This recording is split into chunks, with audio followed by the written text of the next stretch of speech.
A teacher recently reached out to me and they were asking about a shared student of ours. The teacher mentioned that they had given a really easy task for the students to think back to books that they've previously read and provide details about the setting and the character traits. Well, in my response to the teacher, I had to emphasize that it is a seemingly easy task, but actually there's a number of factors that are going on that are impacting that child's ability to think back to those books that they've read. I had to emphasize to the teacher that the concern was more so about her cognitive load and how much her working memory was being impacted by all of these things coming at her, as well as her processing speed, where she needed to slow down the information, make sense of it in order to respond. So this particular child is going to be successful in the classroom.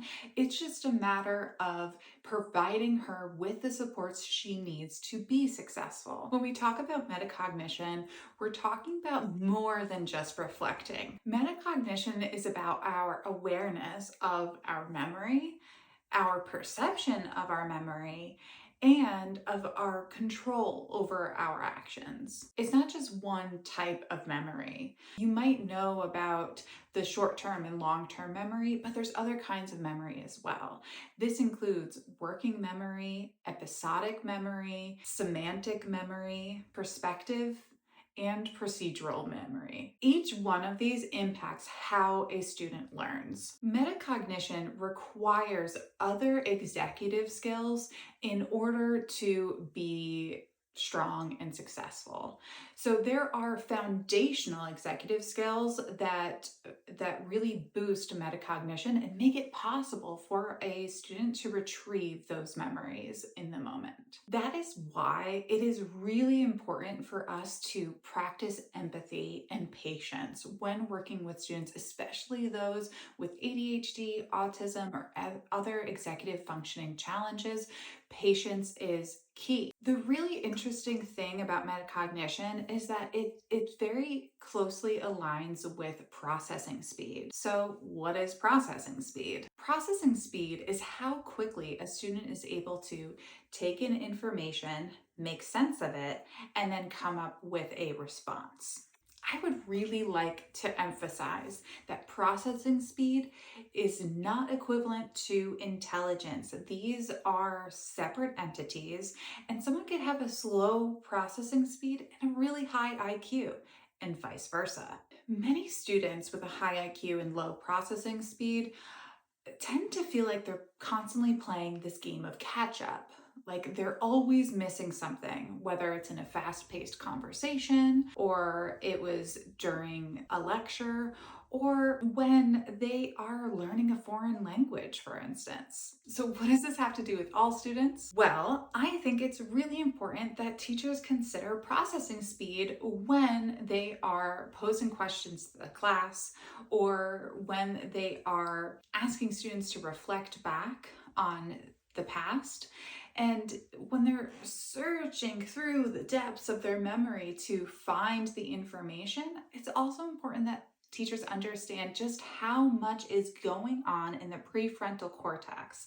And when we're thinking about what it's like to experience school as that student, that's where all of these key elements of empathy and patience really come in for an educator. So there's some practical strategies for supporting this level of metacognition and processing speed. In particular, we were discussing an AP English class, so something I offered was to create note cards, where on one side of the note card lists the author's name and the title of the book, and the other side of the note card focuses on the big 6 areas that the AP Lit and Comp exam requires students to understand and know for the test. Another suggestion was to allow the student an opportunity to preview what was coming next. So in AP classes, there's a great deal of lesson structure, and a lot of teachers are able to anticipate what's coming next.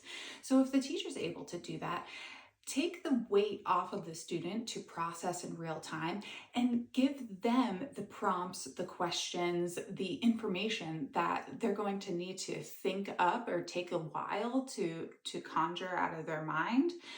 And so that when they are in the classroom, they're able to just apply at the same rate as their peers are. So whatever materials you can, or prompts or questions you can give the student beforehand to prepare for class, the better. Also, providing the student notes. If they have a slow processing speed, it is taking them a lot of time to look up at the board, see what the board says, write it down, simultaneously listen to the teacher, write down the important concepts that they're saying. It's just a lot. Don't even get me started on what happens when anxiety floods the brain as well, once they start recognizing that they're slower than their peers. It's a lot to manage. Giving them the notes beforehand isn't giving them a cheat code.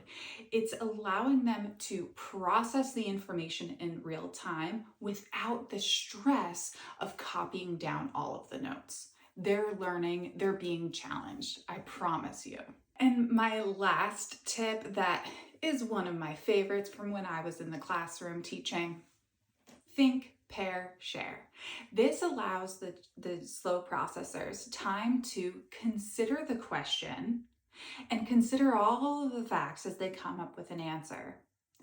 Then they're partnered with someone and they're allowed to talk about answers and continue to develop their response to the question, when finally they're given the option to share out to the whole class and further solidify their understanding of the question.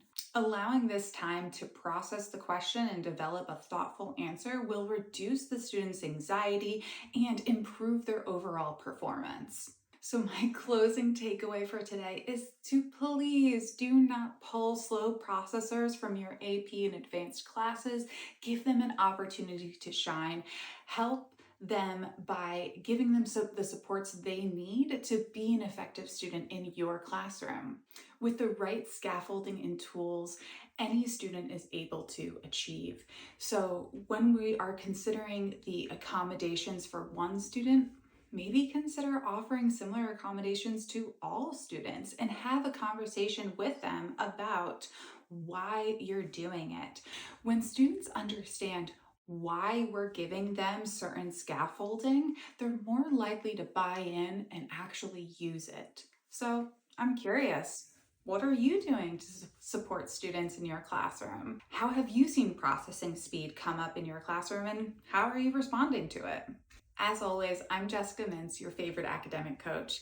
I'm here to answer any of your questions about executive functioning and how to better support students in the classroom. Leave your comments below or visit my website to find out more.